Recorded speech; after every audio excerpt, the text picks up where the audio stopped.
ನಮಸ್ಕಾರ. ನಾನು ಅಲ್ಲೇಗೆರೆ ಶಿವರಾಮ್ ಅಂತ, ಕಾಂಗ್ರೆಸ್ ಪಕ್ಷದ ಮುಖಂಡರು ಹಾಗೂ ರಾಜ್ಯ ಸಾಮಾಜಿಕ ಹೋರಾಟಗಾರರು. ಈಗ ನಮ್ಮ ಕರ್ನಾಟಕ ರಾಜ್ಯದ ಮುಖ್ಯಮಂತ್ರಿ ಆಗೋತಕ್ಕಂಥ ಮಾನ್ಯ ಡಿ.ಕೆ. ಶಿವಕುಮಾರ್ ಸಾಹೇಬರಿಗೆ ಅಭಿನಂದನೆಗಳು.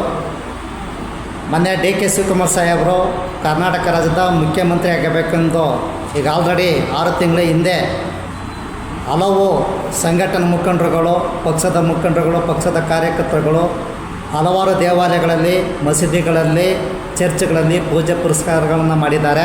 ಅದರಲ್ಲಿ ನಾನು ಕೂಡ ಒಬ್ಬ. ನಮ್ಮ ಕಾಂಗ್ರೆಸ್ ಪಕ್ಷದ ಹಲವು ಸ್ನೇಹಿತರ ಒಡಗೂಡಿ ಮಲೆ ಮಹದೇಶ್ವರ ಬೆಟ್ಟದಲ್ಲಿ ಉಳು ಸೇವೆಯನ್ನು ಕೂಡ ಮಾಡಿ ಅವರ ಹೆಸರಿನಲ್ಲಿ ಪೂಜೆಯನ್ನು ಕೂಡ ಮಾಡಿದ್ದೇವೆ. ಮಾನ್ಯ ಡಿ.ಕೆ. ಶಿವಕುಮಾರ್ ಸಾಹೇಬರು ಈ ರಾಜ್ಯದಲ್ಲಿ ಮುಂದೆ ಉತ್ತಮವಾದಂಥ ಆಡಳಿತವನ್ನು ನೀಡುವುದರ ಮೂಲಕ ಕಾಂಗ್ರೆಸ್ ಪಕ್ಷ 2028ರಲ್ಲೂ ಕೂಡ ಆಳ್ವಿಕೆಗೆ ಬರತಕ್ಕಂಥದ್ದಕ್ಕೆ ತರ್ತಾರೆ ಅನ್ನತಕ್ಕಂಥದ್ದು ಒಂದು ಅಭಿಲಾಷೆ ನಮ್ಮದಿದೆ. ಅಂದು KRSನ ಕಟ್ಟಲಿಕ್ಕೆ ನಾಲ್ವಡಿ ಕೃಷ್ಣರಾಜ ಒಡೆಯರು ಯಾವ ರೀತಿಯಾಗಿ ಕಾರಣಕರ್ತರಾಗಿದ್ದರೋ ಹಾಗೆ ಡಿ.ಕೆ. ಶಿವಕುಮಾರ್ ಸಾಹೇಬರು ಈ ರಾಜ್ಯದಲ್ಲಿ ಮೇಕೆದಾಟು ಒಂದು ಜಾರಿಗೆ ಬರಬೇಕು ಅಂತಂದರೆ ಅದಕ್ಕೆ ಡಿ.ಕೆ. ಶಿವಕುಮಾರ್ ಸಾಹೇಬರೇ ಕಾರಣ. ಇದರಿಂದ ಡಿ.ಕೆ. ಶಿವಕುಮಾರ್ ಸಾಹೇಬರು ಎಲ್ಲ ಜಾತಿ ಜನಾಂಗ ವರ್ಗವನ್ನು ಕೂಡ ಈ ಒಂದು ಒಗ್ಗೂಡಿಸಿ ತಗೊಂಡು ಹೋಗ್ತಾರೆ ಅನ್ನತಕ್ಕಂಥ ಒಂದು ನಂಬಿಕೆ ನಮ್ಮಲ್ಲಿದೆ. ಮಾನ್ಯ ಡಿ.ಕೆ. ಶಿವಕುಮಾರ್ ಸಾಹೇಬರು ಈ ರಾಜ್ಯದ ಮುಖ್ಯಮಂತ್ರಿಯಾಗಿ ಕಾಂಗ್ರೆಸ್ ಪಕ್ಷಕ್ಕೆ ದುಡಿದಿರತಕ್ಕಂಥ ನಿಷ್ಠಾವಂತ ಕಾರ್ಯಕರ್ತರನ್ನ ಸುಮಾರು 30 ವರ್ಷಗಳಿಂದ ಹಲವು ನಿಷ್ಠಾವಂತ ಕಾರ್ಯಕರ್ತರ ಪಕ್ಷಕ್ಕೋಸ್ಕರ ದುಡಿದಿದ್ದಾರೆ.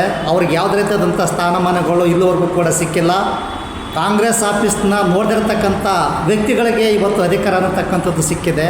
ದಯಮಾಡಿ ಮಾನ್ಯ ಮುಂದೆ ಮುಖ್ಯಮಂತ್ರಿ ಆಗತಕ್ಕಂಥ ಡಿ.ಕೆ. ಶಿವಕುಮಾರ್ ಸಾಹೇಬರು ನಿಷ್ಠಾವಂತ ಕಾರ್ಯಕರ್ತರಿಗೆ ಒಂದು ಅಧಿಕಾರಗಳನ್ನು ಕೊಡ್ತಾರೆ, ಕಾಂಗ್ರೆಸ್ ಪಕ್ಷವನ್ನು ಮುಂದಕ್ಕೆ ತಗೊಂಡು ಹೋಗ್ತಾರೆ ಅನ್ನತಕ್ಕಂಥ ಒಂದು ನಂಬಿಕೆ ನಮ್ಮಲ್ಲಿದೆ. ಎಲ್ಲ ಇವರನ್ನು ಮುಂದಿನ ಮುಖ್ಯಮಂತ್ರಿಯಾಗಿ ಡಿ.ಕೆ. ಶಿವಕುಮಾರ್ನ ಬೆಂಬಲಿಸತಕ್ಕಂಥ ನಮ್ಮ ಕಾಂಗ್ರೆಸ್ ಪಕ್ಷದ ಎಲ್ಲ ಶಾಸಕರಿಗೂ, ಸಚಿವರಿಗೂ ಮತ್ತು AICC ವರಿಷ್ಠರಿಗೂ ಕೂಡ ನನ್ನ